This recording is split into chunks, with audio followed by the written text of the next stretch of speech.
The Long Halloween, arguably one of the best Batman stories and one of the most influential Batman stories, period, is rumored to be adapted in the Batman 2. Now, I'm a Batman glazer, y'all know that, but how long are we gonna make The Long Halloween the only thing we adapt in Batman movies? We're gonna talk about that. Speaking of movies, my wife and I, we caught The Bride, Maggie Gyllenhaal's new movie this past weekend. It was wild, it was crazy, it was a pretty good movie. We're gonna talk about that.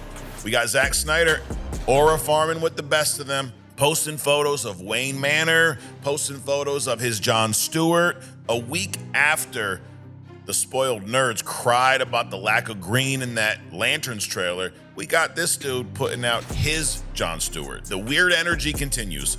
We got some MCU rumors, some rumors about Wanda's role in Avengers Doomsday, and we are on the road to WrestleMania. Cody's champ again. We're getting Cody versus Randy. Brock Lesnar has an open challenge. Who's going to answer? Who knows? There's a rumor that Brock and Paul Heyman feel that he should not lose a match until he retires, and I'm going to tell you why. They're 100% right. Welcome to Mic Check. What's up, everybody? Welcome back to Mic Check. Appreciate you guys watching. We got a lot of shit to talk about today.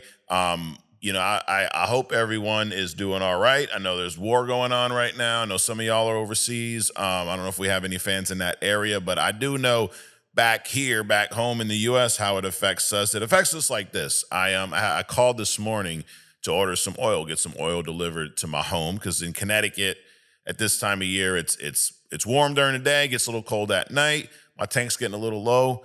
These motherfuckers said $4.60 a fucking gallon. Holy shit. That's about $1.50 up from the last time I ordered. So it is starting to, we said this jokingly last week, gas prices are going to go up. Well, it's already hitting the fucking oil. So that's one thing. The war, and we're not going to talk a lot about this, but there's shit that I hear and see that are just like, I guess, funny to me. There's nothing funny about war, but some of the shit that they're doing, like there's these cyber attacks. We talked about, well, this wasn't a cyber attack last week. We talked about Amazon, their data center getting blown up. Well, I saw some shit today that Iran attacked. They hacked a company called Stryker, and what they did was they hacked into some hacker group called the Handala team. So they actually bragged about what they did. They breached Stryker's Microsoft Intune management console. So what that does is companies use that to control employee devices. So like some of y'all where you work, you have a work phone. So this console controls that. These motherfuckers hacked that shit and literally reset a bunch of motherfuckers' cell phones. It's just crazy shit that, when you hear war, you think soldiers on the ground shooting, and I'm sure there's that, right? But a lot of what you see is drone shit going on now. It's just crazy fucking world that we're living in. So I say all that to say, one of the reasons why I got back to doing this Mic Check is so we can get together once a week and escape all of the bullshit. We drop Only Comics every Monday. And I understand, a lot of our fans are people that are working class individuals, and that y'all always tell us how much you love having that break, to kind of escape all the bullshit. And so that's why I'm back here once a week on Mic Check, so we can do that one more time. So we can get away from the fucking war, the Trump, all this nonsense. I'm going to talk a little bit about a movie that I saw last week, The Bride. Let me know if you've seen this yet. I thought it was really good. Essentially, it's a 1930s, and I guess soft spoilers. I'm not going to spoil the whole movie, but some soft spoilers here. It is a 1930s gangster kind of Bonnie and Clyde reimagining of the Frankenstein story. Jessie Buckley plays the bride. I didn't know who she was prior to this. She's absolutely phenomenal. She is someone who dies, gets resurrected, and she's also possessed by the ghost of Mary Shelley, the woman who wrote the original book. So there's definitely a lot stuffed into this, a lot of different themes, and a lot of different kind of just little nuances. But I will say it's a fun movie. It's enjoyable. It definitely has that love story aspect to it. So it's if you're married or you're with someone, it's definitely a good movie to go see as a couple, or go see by yourself. Fuck it. But and then you got Christian Bale in it too. Christian Bale does a phenomenal job as the Frankenstein monster, Frank they call him. The script's kind of all over the place at times. It's a 2-hour movie. It does feel like there's a lot stuffed in there. But you know what? I'll take this because it's not a safe copy and paste bullshit. Been there, done that.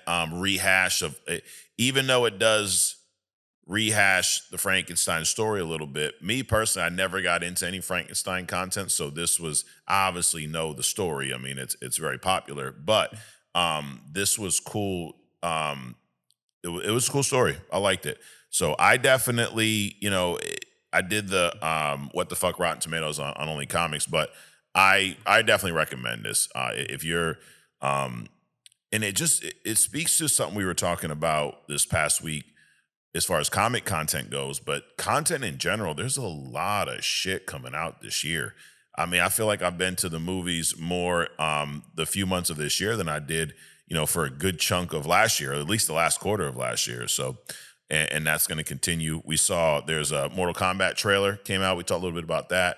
The character Cole. So I'm not a fan of Cole, the character, at all. I like the first movie. Like is probably a strong word. I enjoyed some elements of the first movie.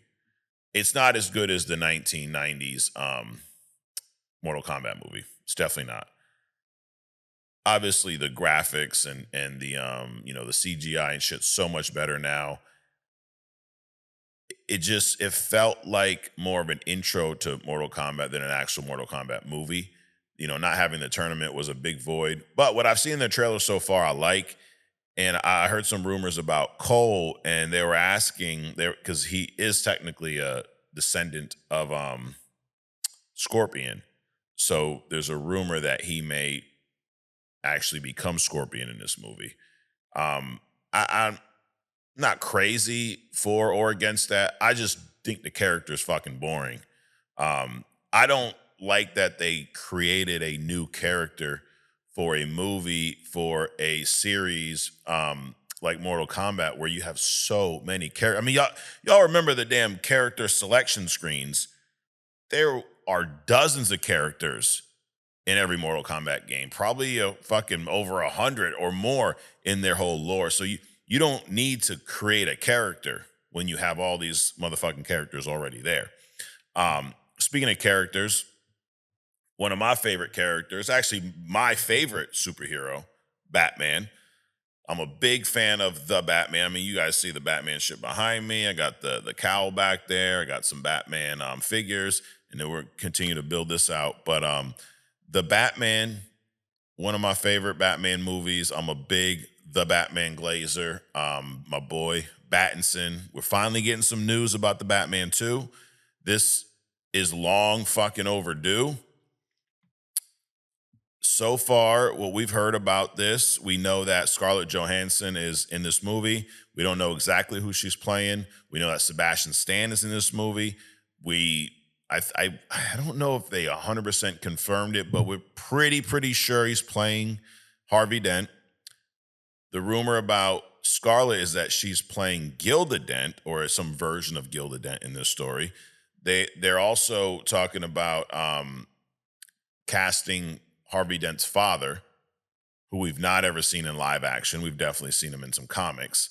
A couple people, I guess, turned that role down. Daniel Craig turned it down, supposedly, and there was somebody else who turned it down, kind of a bigger name actor. So who knows? And I think what they, you got to be careful if you just take a headline, because the headline makes it sound like these dudes were like, yo, I don't want to do that movie. But when you actually read the article and you dig into it, it sounds like the individuals they asked just were committed to other projects, so they weren't going to leave. I forget, it was Daniel Craig was one of them. I forget who the hell the other one was. But anyways, we know that obviously Battinson, the best on-screen Batman period, is back. We we're not too sure about the story, but there's been some rumors this past week about exactly what that story is going to be. And the rumor is they're going to be adapting The Long Halloween. Now, if y'all have seen past shows, you know I am a massive fan of The Long Halloween. It is, I probably would still say it's my favorite Batman comic. It's one of my favorite comics, period. Read a comic. You want to read a comic? Read that one. It's fucking great. But the question I have for you, for me, for everybody, have we had too much Long Halloween? And I'm going to break down a couple of, let me just, why I say that is there's a lot of Batman content that's been put out, and a lot of it is inspired, influenced by The Long Halloween. Now, you could argue we don't have a direct adaptation of The Long Halloween in live action. I agree. Here's what we've had so far, though. In the Dark Knight trilogy, I mean, Nolan openly said that The Long Halloween was the primary influence on his films, and it showed. It was kind of the whole, I mean, it's literally the DNA baked into this trilogy, specifically the first two. So the mob bosses, Carmine Falcone, Sal Maroni, they are central characters to the beginning of The Long Halloween, and they're mob bosses. They're running Gotham's criminal activity. They're running Gotham's underground until the supervillains take over at the end. Joker, Penguin, Two-Face, all these Poison Ivy. They take over in the end. But when we first dive into this story, Carmine Falcone and Sal Maroni, they're the motherfuckers in charge. Just like they are in Batman Begins, the beginning of that trilogy. They did a pretty good job of bringing Falcone on to life on screen. Tom Wilkinson, I thought he was okay. I thought he was written very well. I think they did a better job of Falcone in the Batman, which we'll get to in a sec. In this trilogy, we see that scene on the rooftop with Batman, Gordon, Dent, when they kind of make this agreement to take down the mob legally, but like walk that line. That's taken straight out of the pages of The Long Halloween. The fall of Harvey Dent becoming Two-Face. They've changed, a lot of different elements. They actually tease the Long Halloween origin in this movie. If you remember the court scene with Maroni and all these guys, he actually pulls a gun on him instead of like the poison, but they play up to what we saw in the comic. Read a comic. In the comic, what's his name in court literally splashes the acid on Harvey Dent's face. So you kind of got that tease there, and then it was more the Joker. So they definitely switched up, but we still got to see Harvey Dent go from being in this kind of this pact that he made with Gordon, with Batman. We've seen him go from being the DA, working with these two, to being pushed to his limit, falling, becoming Two-Face, and then going full villain. Same thing happens in the comics. So we saw that. The burning the money scene, in the comic, Batman and Harvey Dent burn a massive pile of Falcone's cash. In the Dark Knight, they kind of flip that. Joker burns the mob's money to prove a point. It definitely a heavy influence on that trilogy. It's not a bad thing, but my thing is, though at the time, those were the best Batman movies we've had. Definitely better than the Tim Burton and the 80s and 90s versions. Then we had the Batman. So the first movie in this new series, the Batman 2, rumored to be adapting The Long Halloween. The first Batman had a story that felt a lot like a Long Halloween-esque story. This movie was a year 2 Batman. It was a detective story, noir story. The Long Halloween's also a year 2 story. You have the young Batman still kind of learning how to become a detective. That's a lot of people's complaints. Well, I thought he was the greatest detective. He was a really good detective in there. Hey, dumbass, there was a time when he wasn't, and that's what the fuck they're showing. It's year 2, bro. It's just like The Long Halloween. He wasn't the best detective in The Long Halloween. Took him 12 fucking months to figure out who goddamn Holiday was. Doesn't sound like the world's greatest detective at that point, does it? So same shit happened here. The serial killer. So just like Batman hunts down, Holiday over the course of a year, Batman follows the hunt for the Riddler, who is kind of like this Zodiac style killer. Feels a lot like Hush. I'd say it probably feels more like Hush than Holiday, but it's definitely similar. It's definitely, you can see and feel the influence there. And then Carmine Falcone in this movie, John Turturro, his portrayal of Carmine Falcone is the most comic accurate rendition we've seen. And that is shown in this movie, and it feels a lot like the Carmine Falcone of The Long Halloween. The movie also kind of digs into the ties between the Wayne family and the Falcone family, which is also a major, major plot point in The Long Halloween. So those 2 live action movies, and then there's been other forms. We have we have an animated version of this exact story. This came out in 2021. 2-part animated movie, The Long Halloween Part 1 and 2. It keeps a lot of the core elements intact, a lot of the core mystery. Even the style visually pays some homage to Tim Sale's kind of shadowy art style. They made some changes, but it's not a 1-for-1 adaptation, but it's definitely that story told in animation. And I really enjoyed these. These are probably one of my favorite animated DC films.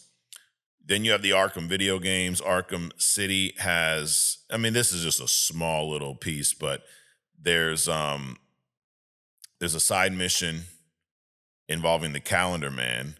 And if you actually go visit his courthouse, visit his cell in the courthouse, this must be Arkham Knight.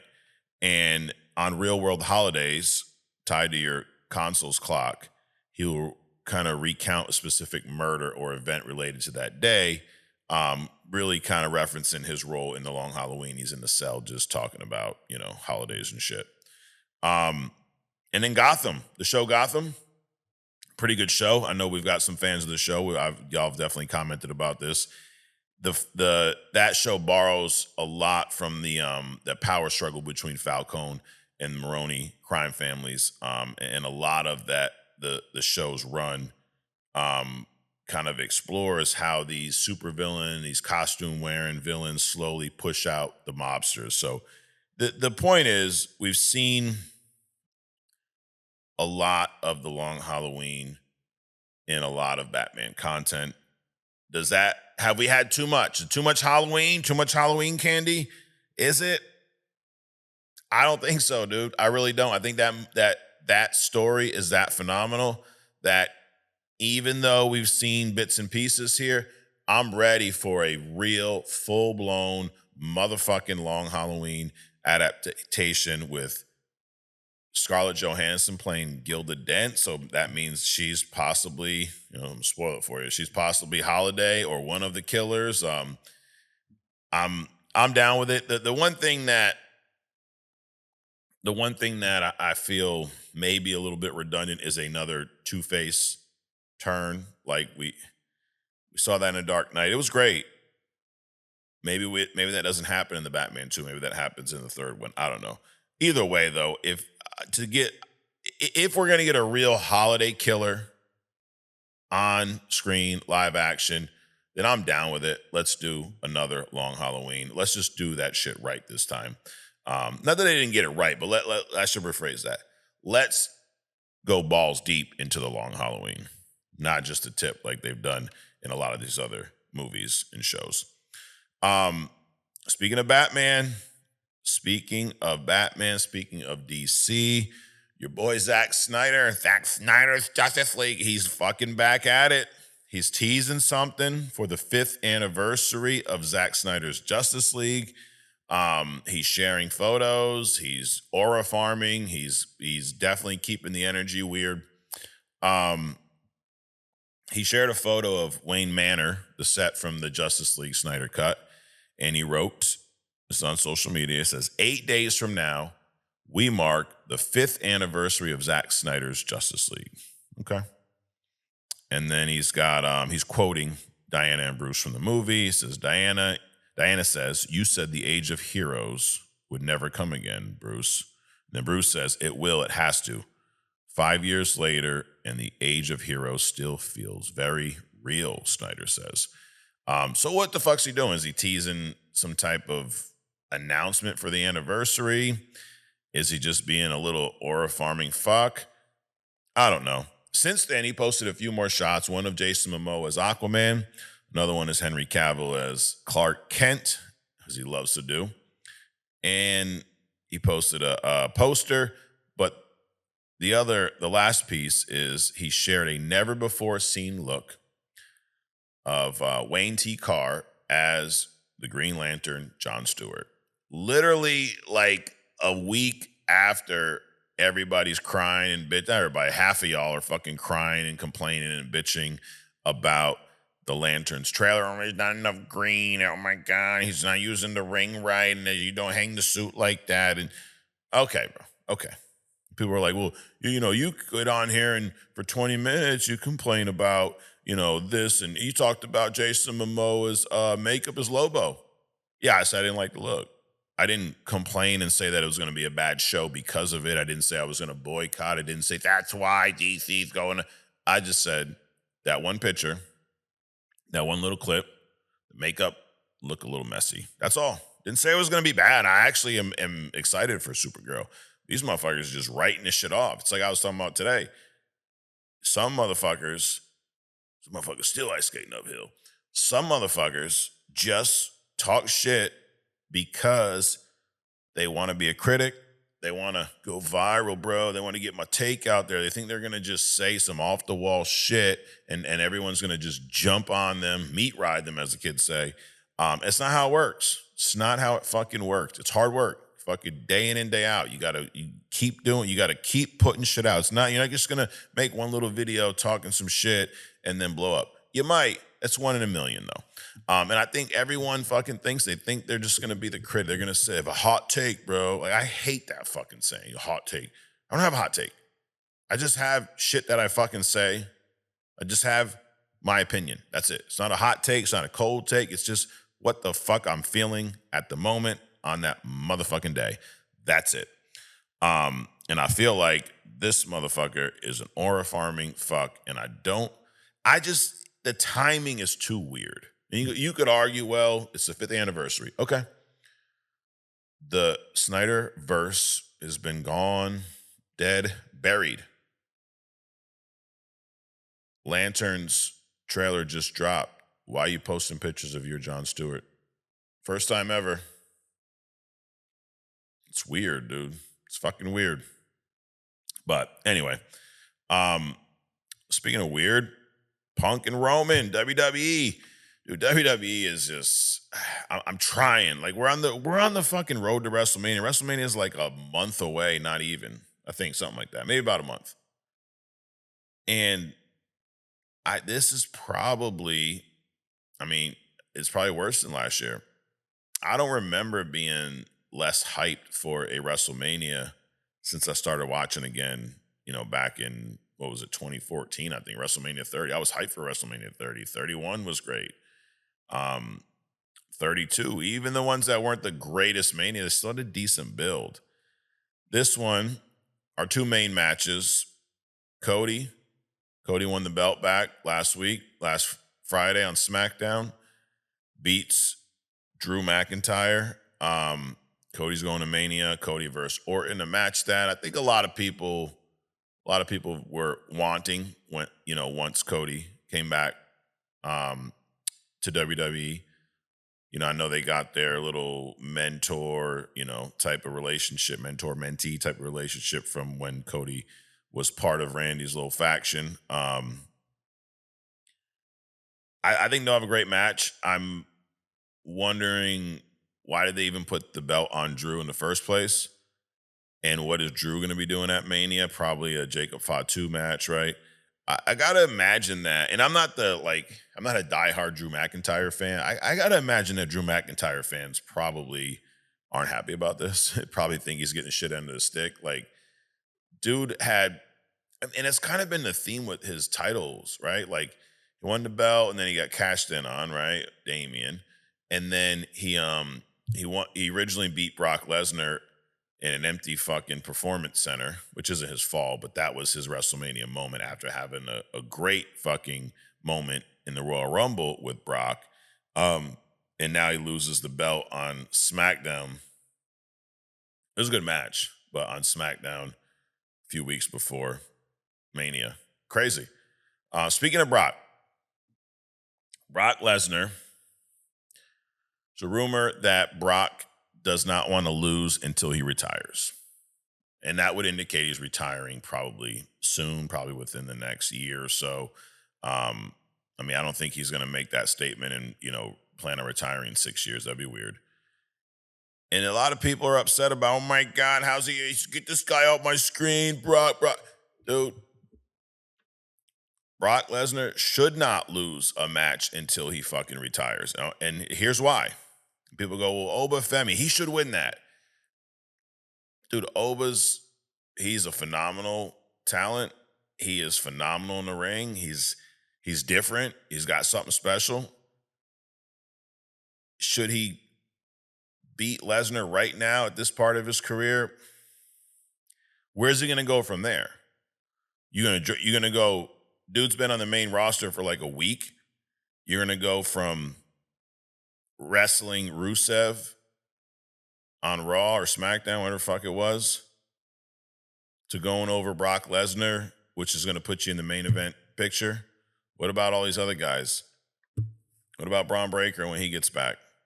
You got Punk, Roman, you got Seth, you got Drew, you got Cody, you got all these, Randy. He's just going to jump that line? I don't think so. And he's new, he's young. He's got time. Brock's on his way out.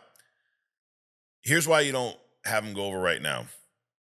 If Brock is retiring within, let's say, the next year, that's an assumption, we're assuming. If he is, that final match, him putting someone over, whoever that is, if you have him not lose until that moment, do you know what kind of rub that is for that person? It can be Oba Femi.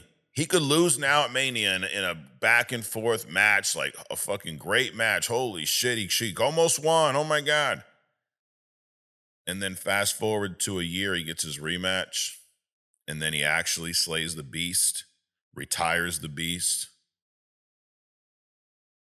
Big fucking moment, big rub, whoever it is. I hope it's not Gunther. I can tell you that. I really hope it's not the Ring General Gunther. I hope he does not beat Brock Lesnar. I'm tired of him fucking beating everybody. Brock, like, what people tend to forget about Brock, and there's a handful of y'all that think, breaking the streak was the wrong move. No, it wasn't. Y'all realize that most of the main event people right now, most of these guys, or I say most of them, a handful, have actually beat Brock Lesnar after that. And that rub definitely helped them out, made them more of a legit all-time main event guy. So Brock comes back. He breaks the streak, right? He is now a monster. Then he goes right through John Cena, 16 suplexes, takes the belt, just squashes him. Now you built this unstoppable character. And then we're going back years, so I don't remember the fucking order of who beat him first, this, that. But Reigns beat Brock. Seth beat Brock. Drew beat Brock. And Cody beat Brock. I don't know if I'm missing someone, if there's someone I'm leaving out. Those 4 individuals beat Brock. Okay. Who are the most fucking over guys in the main event in WWE right now? I'll give you Punk. He's not on that list. Okay.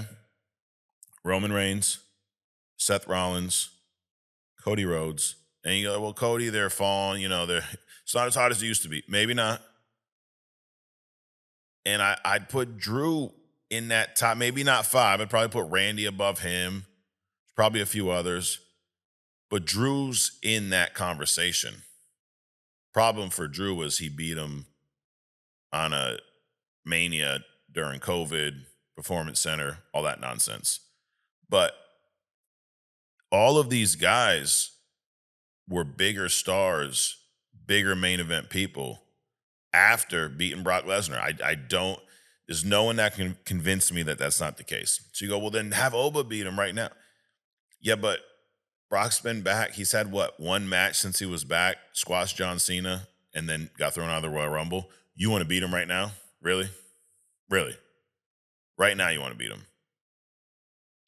Oba can take the loss, dude. No one's going to fucking scratch their head at Oba losing to Brock Lesnar. Anyone losing to Brock Lesnar. No one should bat an eye at that because of how that character's been built, how much of a legit motherfucker he really is. So I'm down with it. I think it's a great fucking idea. I don't think he should lose until he retires. And I fucking hope to God it is not Gunther who retires Brock too. I mean, shit. Speaking of WWE 2K26 came out this week. If you pre-order, I think the other versions, the standards available like tomorrow. I did get it. I caved. I bought the game.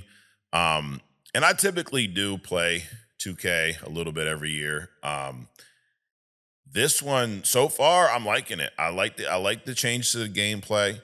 Every year the graphics get slightly better, camera, lighting, all that good stuff. There's a lot of wrestlers in this. I don't like the idea that there's a CM Punk showcase and Punk is kind of going back in time and I guess let me give you an example. There's the Survivor Series match between Shawn Michaels and Bret Hart. And what I haven't played it yet, but what I've seen in the showcase is CM Punk in Bret Hart's gear wrestling HBK. So it's like some going back in these times and what if Punk was there instead. I don't like that shit at all. But I know in order to unlock some things, you're going to have to play the showcase. But the gameplay, the controls, it just feels like a slight upgrade over last year. And that's not a bad thing. I thought 25 was a lot better than 24. And this is definitely an improvement over last year. So it's fun.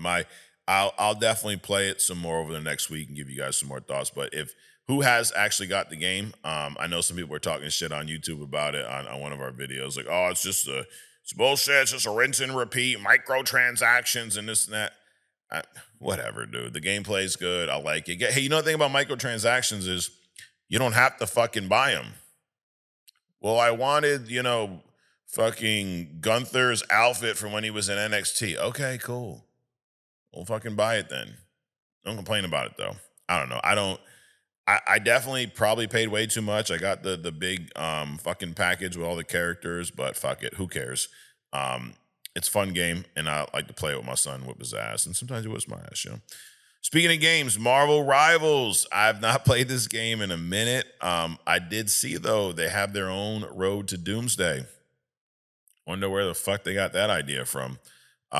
They did release this. It's and they haven't really said what they're going to be doing with it, but throughout the from now till December, there's going to be new content inspired by the Avengers movies. So starting in April, there'll be content inspired by the Avengers.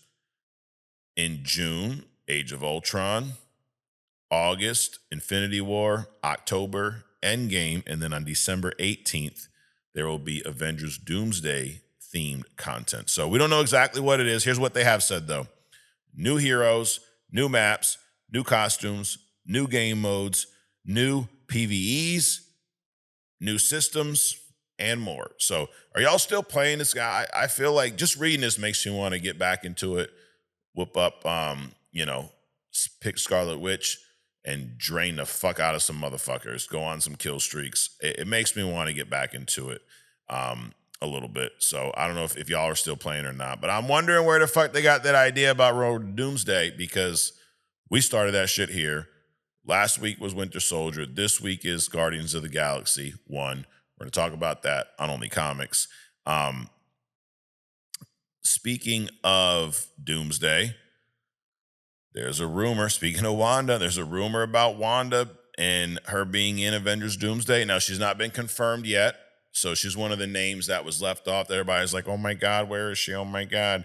The rumor is that she'll be in the movie, and she's going to be under a spell by Doctor Doom, which would most likely cause her to be on Doctor Doom's team on his side, which has happened in the comics. It happened in Children's Crusade, where, she was married to him or whatnot, and really what he was trying to do was get her powers. So I think that makes sense. I can see that happening here.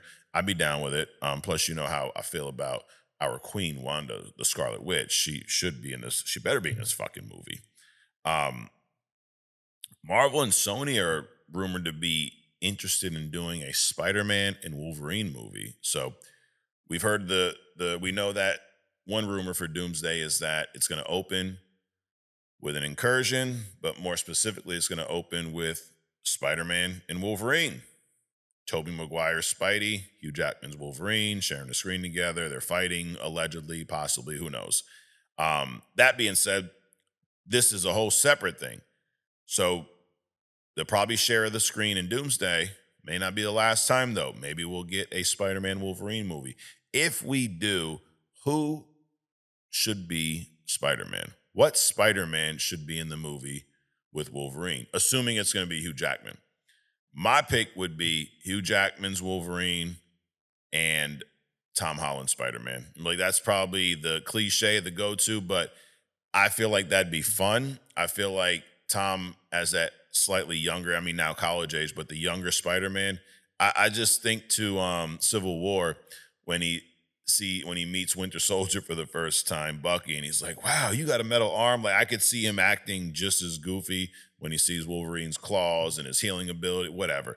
But seeing these two fight on screen would be cool as shit. And just seeing Logan, that annoyed old man, dealing with Tom Holland's Peter Parker, it'd be right up there with him fucking dealing with Deadpool. So I like this. I hope it's true, and I hope that it is those two. Before we get into the road to Secret Wars, y'all know, I'm a pretty big music fan, big hip hop fan. There was a time when I used to spend a lot of time in the car. I would drive like 1,000 miles a week. I was selling life insurance full time all over Connecticut, Mass, Rhode Island, and I would listen to a lot of Sirius XM, Shade 4-5. One of the shows I loved was the All Out Show with Rude Jude and Lord Sear. And why am I talking about this? Well, unfortunately, Lord Sear, who was a DJ, radio host, he actually died. I think maybe it was yesterday or today, but they confirmed it. We don't know what he died from yet, but he was 52 years old. And I just remember him being hysterical. All Out Show was great. Him and Rude Jude had a great chemistry back and forth. And Lord Sear was one of those dudes whose voice was just funny. He's a funny ass motherfucker, and pretty good DJ, radio host as well. Eminem shared a tribute with a little clip from one of the interviews, and he just said that Sear was one of the greatest people to be around. I will never forget how he made me laugh on our tour together. So he went on tour with M, and then M eventually hired him to work for his radio station, Shade 4-5. They had the two shows. Or he went on and had his own show. He had All Out Show with Rude Jude, and then he ended up launching his own show, the Lord Sear Special. He hosted that up until he just passed recently. He says that our time on Shade 45 together was always some of my favorite interviews. He made the world a better place, and I'm going to miss that. Rest in peace, Lil Trey, a.k.a. Lord Sear. So rest in peace, Lord Sear. That unfortunate, only 52 years old, man. So I don't know what he passed from, but it just makes you want to make sure you fucking take care of your health, dude. All right, the road to motherfucking Secret Wars. We're gonna go through last week's comics. Read a comic. Now is your fucking chance to read a comic. Boom, there we go. We got it up on the screen there for you. New Avengers 31. As you can see, the cover starts with Echo stabbing the fuck out of Elektra. Pick up. So there's an issue before this 30. You can read. It's kind of just a rehash of 29. I feel like it's just a big fight going on. I'm trying to give you the most streamlined version because not every part of these stories are really going to play into Secret Wars. But this one's important. So, as you can see, you got Doctor Strange here. He's astral projecting, but he's having a hard fucking time here. Wong shows up and asks Good Jones why she's not breastfeeding because he's awkward. Here's a big old fight here. All these fucking ninjas, the Hand. So if you remember, the new Avengers showed up to help Echo. They're all fighting the Hand. There's all kinds of ninjas everywhere. Elektra's there. She had killed Echo once. They resurrected her and fucking possessed her. There's some pretty cool panels here. A lot of good quips from Peter Parker. He's talking a lot of shit. It's classic Spider-Man while he's fighting the Hand.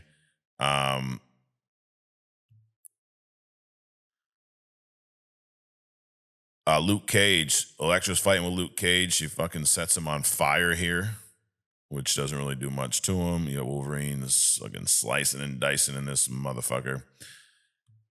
The Eye of Agamotto. No, it's not the Eye. What do they call it here? It's some shit. Anyway. But Strange is pretty fucked up from this astral projection. Wong's trying to help him. He's casting some spell or whatever. And you got Iron Fist in here as well.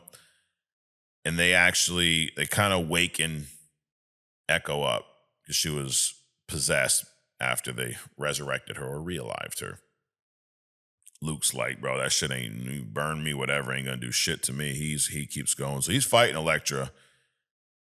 And now that Echo kind of woke up, she's on the prowl, dude. She's on the hunt. Elektra's trying to stab Luke Cage's eye out because she realized can't do shit to his skin or anything. As you can see here in the bottom, Echo's coming with that little fucking sword.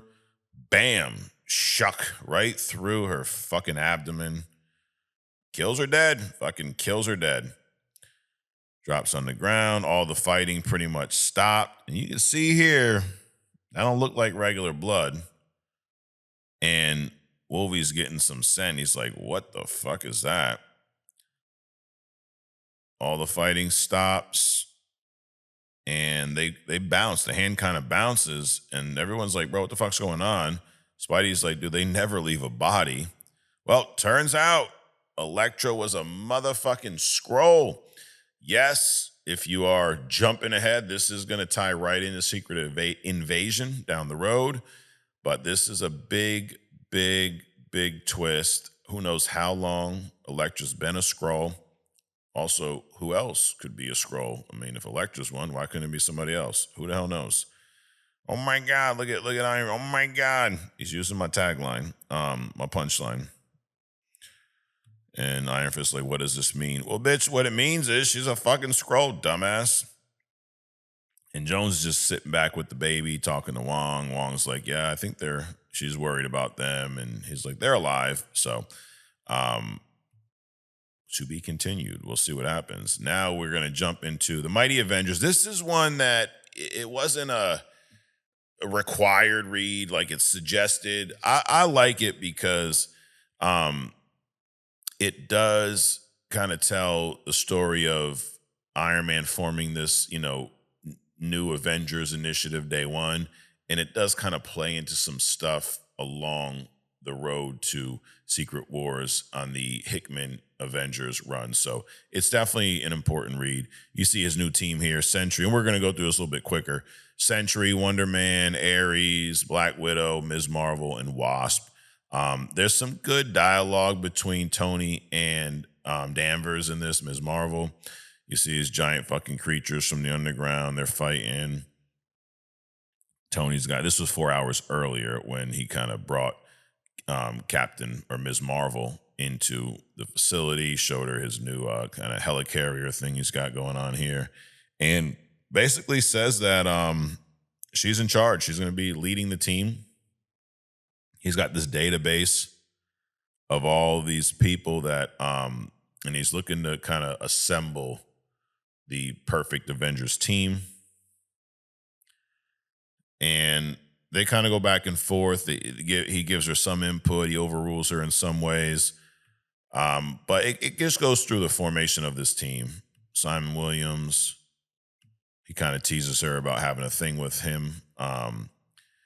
He mentions that, you know, they need a Thor, and they don't really have a Thor.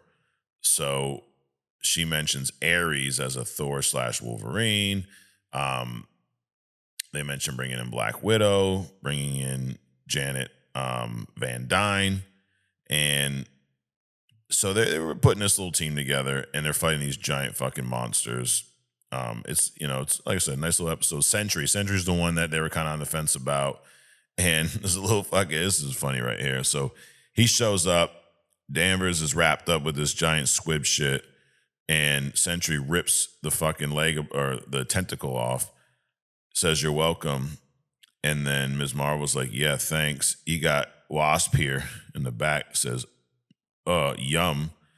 Fucking Danvers tells her, focus on the monsters, you unbelievable tramp. I don't know. I thought it was funny.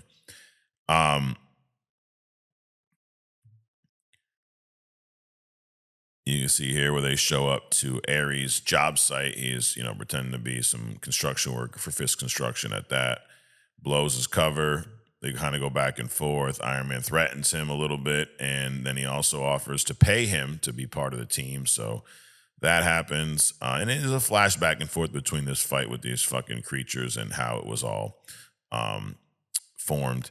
And then at the same time, though, there's all these natural disasters going on. Tornadoes, earthquakes, fires all over the fucking place. And they're still trying to figure out, well, where the hell these creatures coming from? They blame it on the Mole Man. Mole Man actually shows up, and he thinks the Avengers are attacking him. He's like, you're fucking up all my shit down here. I fucking warned you, bitches. And then out of nowhere, Tony starts melting, starts shape-shifting. Don't know what the fuck is going on. And then he turns into some chick, not in like a trans kind of way. And it's actually Ultron. To be continued. Oh my God. So the Mighty Avengers run after this is a good run. This whole story with Ultron, it doesn't really, it doesn't play into, you know, Secret Wars a whole lot, but I definitely, if you're looking for more content to read and you're enjoying this run, then fucking have at it. Go down. I've done it before. I do like it. There's really cool artwork too here with the Ultron. You know, it's almost like a Jocasta, but it's Ultron somehow. And they do explain it all. So that is Mighty Avengers. Now, World War Hulk. This is the main fucking event. I'm liking this story. We read issue 1 last week. It ended with Hulk fucking up Iron Man. He had killed Black Bolt on the moon at that. He threatened everybody. He's coming back. It's back, bitches. There's some little summary here. You know, the quotes from when Reed talked about sending Hulk away. Iron Man here says, yeah, I fired him into space, so if you need to blame someone for his return, blame me. Doctor Strange quotes, and then Hulk, you shot me into space, killed my world, I want to hear you scream. So not only did they shoot him in space, they killed his world, they killed his wife. I mean, it's some fucked up shit. Well, his wife died. We don't know if they killed her or not. He's blaming it on them. Iron Fist is here. He's in a lot of these. Doctor Strange, of course, he's another one who's on the hit list. And here's Hulk, badass Hulk. So you see Iron Man suit in the back. Hulk's fucking shit up. He brought his whole squad with him too from Sakaar, though. He said, this guy says, we are the warbound of Sakaar. You got Korg here. You got fucking Meek, some of these characters that you're used to from Thor Ragnarok. And they're going at it, dude. They're fighting. She-Hulk tries to step in. She's trying to talk some sense into her cousin Bruce. And he fucking swings at her. She punches him in the face, and he just grabs her, fucking choke slams her into the fucking ground. Hulk's a savage, dude. And then, this motherfucker, Spartan-looking motherfucker, comes up. He's shit, no match. That's a pretty cool panel there. And you got Jessica Drew in the back. So the new Avengers are here. They're helping out, or the underground Avengers, but everyone's getting their fucking ass kicked by this crew. I mean, come on. Reed, Storm, T'Challa, Thing, and Sue are working on some giant fucking electric gun here, some bullshit. T'Challa's like helping them. And even Reed's like, bro, this ain't your fight. But he's like, well, you made it our fight, bro. Sue and Reed are having issues. What a shocker. Look at Hulk fucking jumping around. Storm's in there. Human Torch in the house. But all this shit really is just making Hulk more fucking upset. Yeah, you set him on fire. Okay, big deal. It burns away. He heals. No problem. Then he comes face to face with Ben Grimm. Thing. There's a question. Who would win? Thing versus Hulk? We're about to fucking find out. So he thinks it's clobbering time. He punches Hulk once and doesn't really do much. He's got a little blood. And they're going at it, dude. It's pretty cool panels here. Hulk smashing Thing's fucking head. And then you got this fella here from Hulk's team. He says this is a little like catchphrase. May he who dies die well. Okay. And then Human Torch shows up. Or, I'm sorry, that's not Human Torch. Someone shows up. They're so shiny. Oh my God, who is it? Hello, Hulk. It's Sentry. He's his friend. He's trying to talk him down. Chill. He reaches out. Hulk crushes his hand and realizes it's just Reed Richards with this contraption here to project himself to look like Sentry. So he starts going ape shit again. Now he's fucking whooping Reed's ass. I mean, he's fucking him up. And bam. Wham, wham, as they say.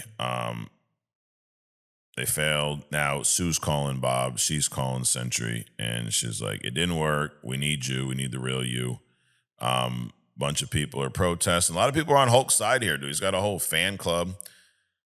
His whole crew. Look at this shit. He's dragging Reed and Thing. He's dragging half of the Fantastic Four on the ground.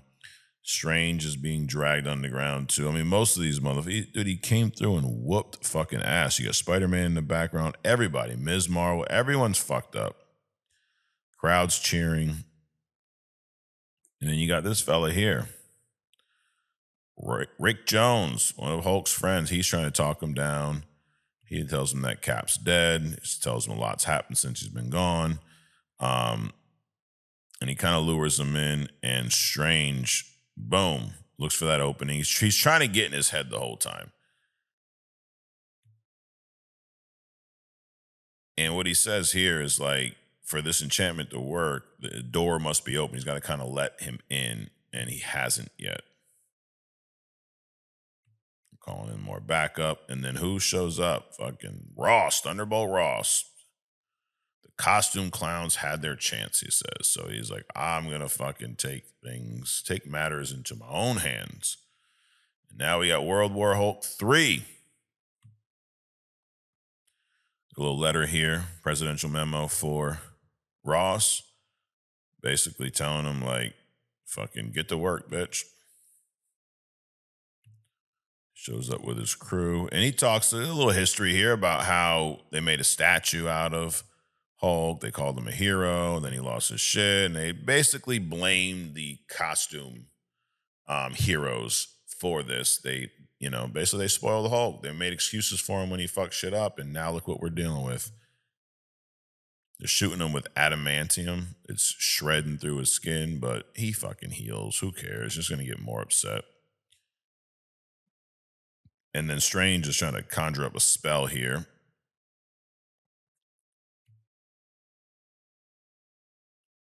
Hulk wrecks this damn helicopter.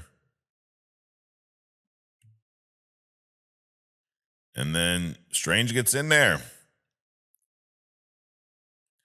He's talking to Bruce or talking to Hulk. And he's trying to calm him down, get him back to being Bruce.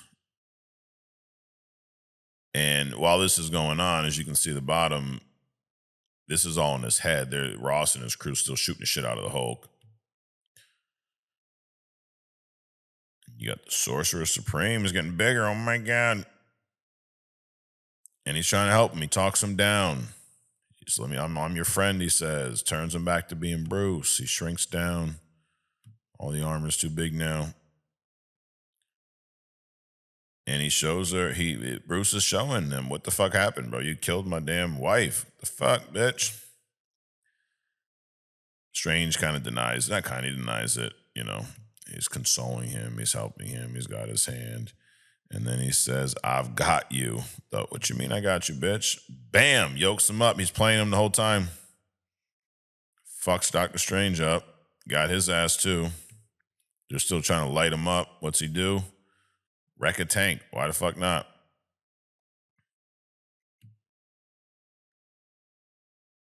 This is a pretty cool issue so far. The story's been great so far. I'm glad that I'm now reading this for the first time. A little thunderclap in the bottom. Takes out all the soldiers. Hulk's a fucking menace. This would be a great show.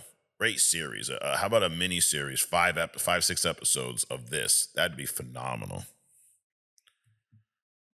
Of course, they got talk to Maria Hill, that bitch. So Ross is down, and they're like, you know what? There's only one more option. Only one more option, and that is this motherfucker here, Sentry. Time to shine. Let's fucking go.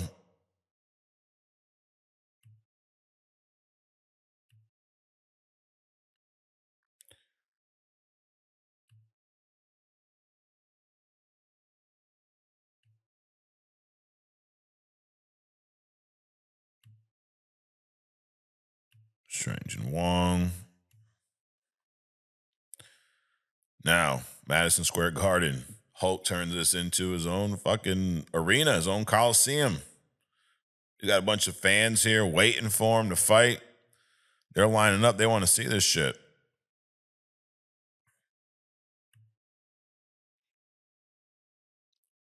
And then Strange shows up in this crazy ass Hulkish type of form. He's giant. He's got fucking spikes on his hands, got power everywhere.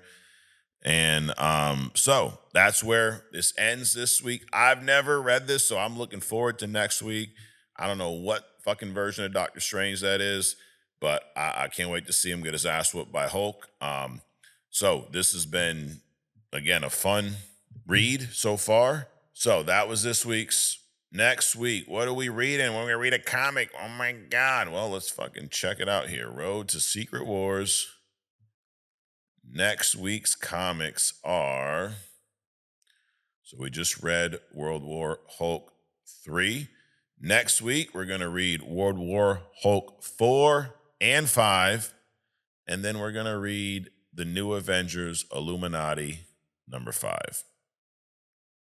That is on the list for next week. So we're going to wrap up World War Hulk, 3, 4, and then 5, the finale, will be the following week. I'm fucking lying to you here. Next week. No, we already read 3. Scratch that. Next week, we're going to finish the World War Hulk story. We're going to read World War Hulk 4 and 5, and then we're going to finish with New Avengers Illuminati number 5. So that's next week's reads. Those will be in the description. That's what we'll be going over next week here on Mic Check. And before we wrap up this week, I am going to pull up some YouTube comments here and do a little I respond. So What we got? We got my boy House of Cowty in the motherfucking house. He says, I think Scream should do what Black Phone 2 did and turn Ghostface supernatural and soft reboot. Turn Ghostface into a Michael Myers or Jason type slasher with a hint of Freddy Krueger. Dude, at this point, I'd be down with that. I agree. Should be a reboot. Don't make that Scream 8. Make that a complete reboot. How they should open? A scene with Neve Campbell and she finally gets fucking killed. That's how it should fucking open. We should finish that Neve Campbell, that Sydney story. He should fucking show up, kill her whole family, and then move on. Whole new story. That'd be cool. Sam Hopkins says, for as bad as the Scream reveal was, they should have just had Stu be back. He looked cool in the AI with the scars. Yes, he did.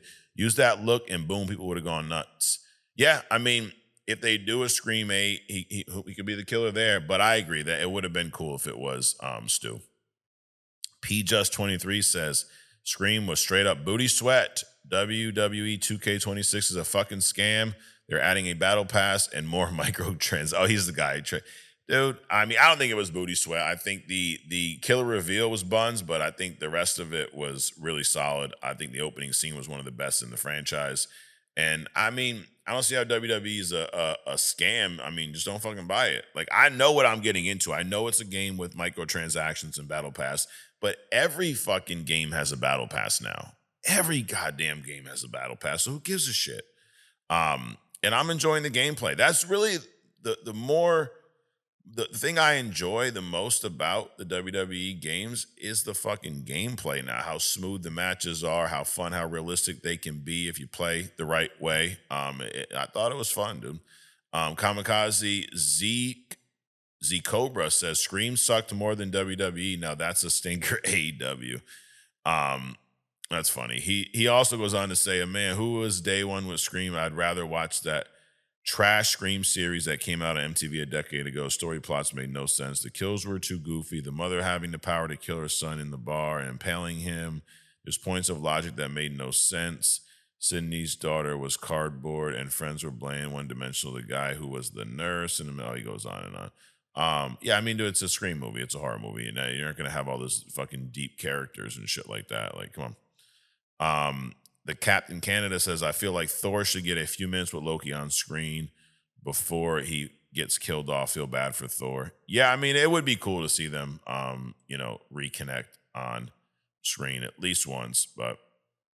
And then Cap also says, loving the new setup and camera angles, bro. I appreciate that. Like moving the comic segment to here so it's not so rushed. Keep it coming. Well, I appreciate the feedback, and we will keep the comic segment here. Read a comic right here on Mic Check every motherfucking week. DJ Super Soldier says, Mic Check 1 2 1 2. I'm with you. The Scream take, bro. I enjoyed the film. That opening scene has to be up there with one of the best from the franchise.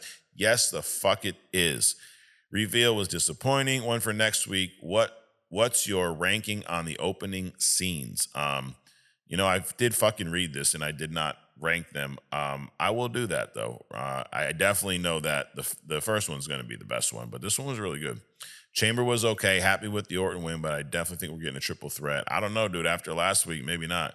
Can't have Mania title match without QB1. Well, you wrote this before Cody won the belt. So, there you go. You're having it with QB1. Do you still think there's going to be a triple threat, DJ? I think not.